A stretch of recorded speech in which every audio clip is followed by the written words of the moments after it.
Blood trickled down James Carter's temple as Officer Daniel Harper pressed his knee harder into the 74-year-old's back. Handcuffed on the scorching Georgia pavement, James gasped, "Please, my Adidas and my jacket." His chest tightened, a familiar pain signaling a heart emergency.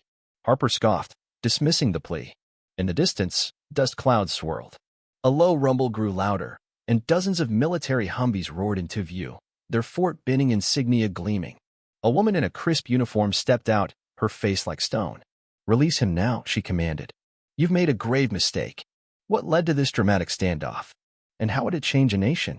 James Carter woke to the golden dawn filtering through his modest Oak Ridge, Georgia, home.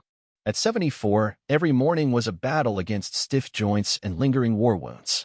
A Vietnam veteran, he carried shrapnel in his knee from an ambush near Da Nang in 1968. His small, single-story house sat on the town's edge, its manicured lawn a quiet rebellion against the chaos of his past. In the kitchen, he swallowed a handful of pills, blood pressure meds, painkillers, and a blue tablet to keep nightmares at bay. In the living room, framed photos lined the walls, capturing a life of service. His favorite showed 12 young soldiers, arms around each other, smiling despite jungle grime. Only James survived the decades since. April 12, 1968, haunted him. Pinned down by enemy fire, his unit lost their radio operator. James, then a 20-year-old specialist, trekked 2 miles through hostile territory to call in airstrikes, saving his platoon. That act earned him the Medal of Honor, presented by President Nixon. Yet, back home, the same nation that honored him viewed him with suspicion because of his skin. Even now, folks at the local diner stared, and some clutched purses as he passed. After a simple breakfast of toast and coffee, James headed to his garage. Under a canvas cover gleamed a 1969 Harley-Davidson Electra Glide, a gift from his squad's medic, Tommy Reed. Tommy, now dying of cancer, had restored it before entering hospice. James planned to visit him today. As he polished the bike, his phone rang a military area code. "Carter," he answered. "Mr. Carter, this is Major Laura Bennett from Fort Benning," came a crisp voice. She invited him to a Vietnam veteran's ceremony as the guest of honor. James hesitated. He avoided such events, preferring to lock memories away. "I'll think it over," he said. After hanging up, he donned his leather jacket, tucked his veteran's ID and Medal of Honor into a pocket, and roared onto the county highway.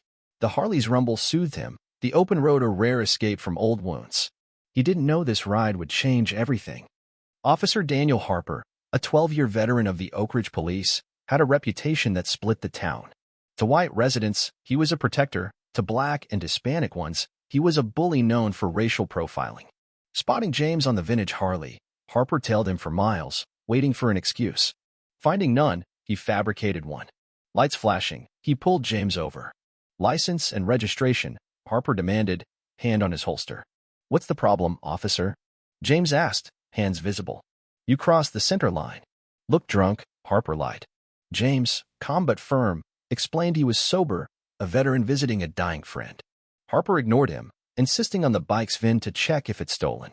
As James waited, Harper's radio crackled. Tommy Reed had died an hour ago. Harper smirked, sensing leverage. "Step off the bike," Harper ordered. "Your friend's dead, so your story's a lie." The news hit James like a punch. Tears welled as he struggled to process. "I didn't know," he whispered.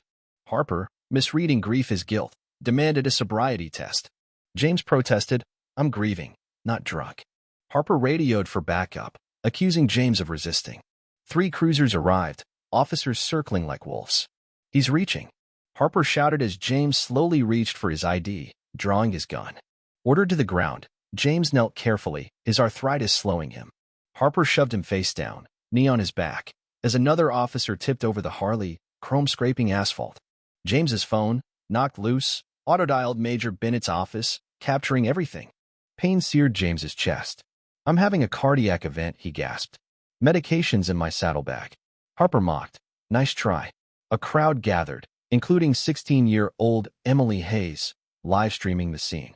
Her video, viewed by hundreds, narrated the injustice. Sergeant Michael Evans, a veteran himself, urged Harper to check James's wallet. Inside, they found his Medal of Honor ID and the medal itself. "Probably fake," Harper sneered. "You people always think you're special." The racist jab stung, but James, fading, clung to dignity. His past flashed: Vietnam, police beatings, decades of suspicion. Would this be his end? The rumble of engines broke the tension. Dust clouds heralded a convoy of Humvees from Fort Benning. Major Laura Bennett, 36, strode forward, her Puerto Rican heritage fueling her resolve against injustice. She'd heard James's plight via his accidental call and mobilized a rescue. Release Specialist James Carter, Medal of Honor recipient, she demanded, holding Pentagon orders.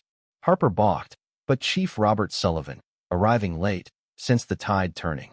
Bennett's medics rushed to James, administering nitroglycerin. As they freed him from cuffs, he whispered, "How?" Bennett smiled. "You called me.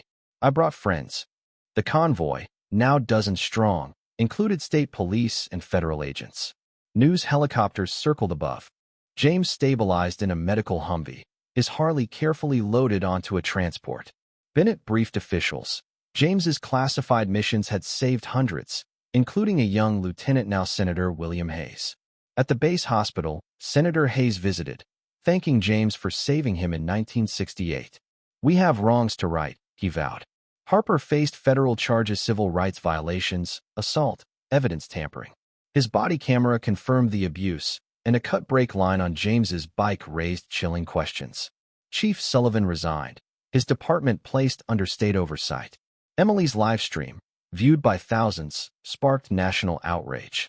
A month later, Fort Benning hosted a historic ceremony. James, now healthier, received the Presidential Medal of Freedom from the president himself. Vietnam veterans saluted, civilians cheered. James spoke, unscripted. "What happened to me wasn't unique, just caught on camera. Injustice isn't America's failure, it's how we respond that defines us." His words, broadcast nationwide, inspired the James Carter Police Reform Initiative to combat systemic racism. Harper's 20-year sentence marked rare accountability. Emily, honored as a scholarship recipient, vowed to keep fighting for justice. James met Emily privately, thanking her for bearing witness. "You gave me hope," he said. Later, astride his restored Harley, he led a formation of riders, veterans, soldiers, reformed officers. Major Bennett, now promoted, rode beside him. "Where to, sir?" she asked. "Forward," James replied, smiling. As they roared off, he felt free, his story a beacon of justice achieved through courage and unity. The Smithsonian would display his Harley, a symbol of redemption. What do you think of James Carter's journey? Have you witnessed injustice or violence that demanded action? Share your story in the comments. Do you believe systemic change is possible, or are these issues too entrenched? Your voice matters. Let's discuss how we can build a fairer America together.